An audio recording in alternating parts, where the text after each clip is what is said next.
और अब बात वंदे मातरम पर मचे घमासान को लेकर, जिसको लेकर एक बार फिर से कांग्रेस घिरती हुई नजर आ रही है। ये पूरा विवाद अब गोवा पहुंचा है।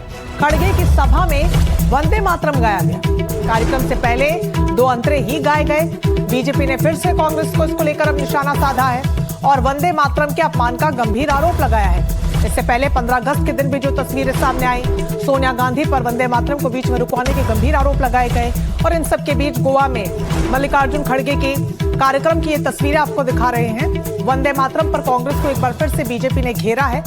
इनका कार्यक्रम चल रहा था और आरोप है कि वंदे मातरम के सिर्फ 2 ही अंतरे गाए गए, पूरा वंदे मातरम नहीं बजाया गया और कांग्रेस वंदे मातरम का अपमान करती है।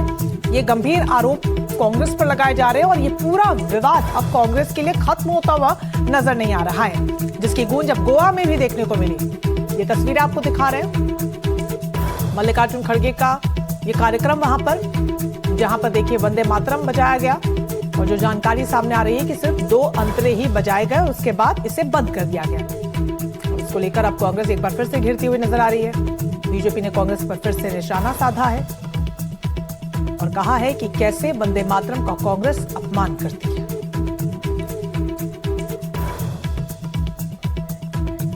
तो वंदे मातरम मामले में कांग्रेस की परेशानी बढ़ चली है। देश के अलग अलग जगहों पर विरोध के साथ साथ कई जगहों पर इसको लेकर मामले भी दर्ज करवाए गए हैं। हालांकि गोवा में कांग्रेस के कार्यक्रम में वंदे मातरम को पैराग्राफ 2 ही यहां पर पढ़े गए और इस कार्यक्रम में कांग्रेस अध्यक्ष मल्लिकार्जुन खड़गे भी मौजूद रहे।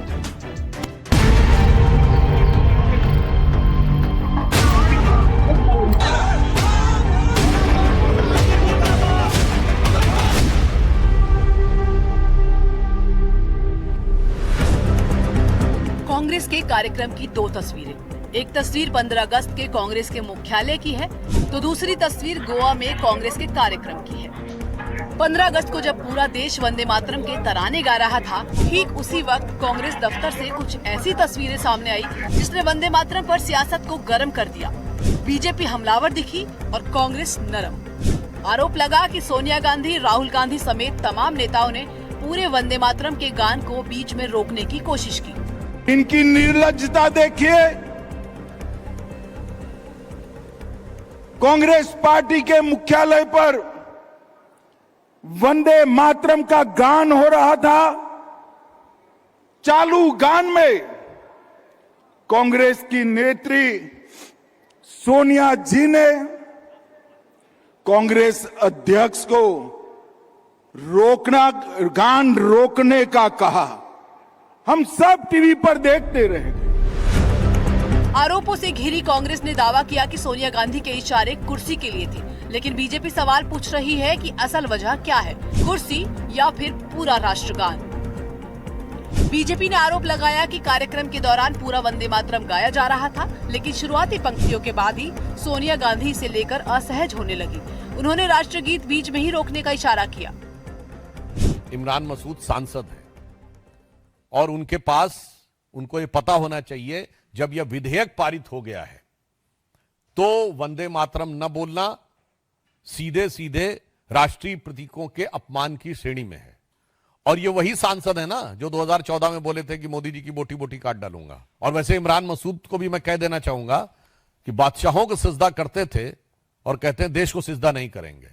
जो खुतबे पढ़े जाते थे ना जब मुगल बादशाह आते थे, उसमें एक लाइन ये भी होती थी, सजदे में निगाह रहे तमाम होशो खिरत पेश बादशाह रहे।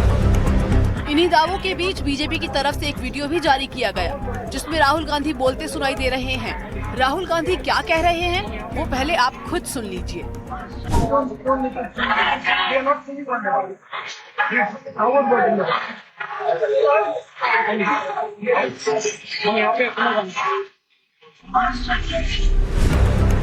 कानून के जानकारों का कहना है कि 15 अगस्त जैसे सरकार समारोह में वंदे मातरम गाने के दौरान किसी तरह का व्यवधान अपराध की श्रेणी में आता है। जो ऑफिशियल डेसिग्नेटेड गवर्नमेंट के फंक्शंस हैं, नेशनल इवेंट्स हैं, स्टेट के इवेंट्स हैं, अवार्ड सेरेमनीज हैं जो सिविलियंस को दिए जाते हैं, या ऐसे स्टेट इवेंट्स जहाँ पर प्रेसिडेंट मौजूद हों, उन जगहों पर राष्ट्रगीत, राष्ट्रगान का गाना कंपलसरी है और नहीं वहाँ पर यानी बजना वो एक इंसल्ट की श्रेणी में आएगा।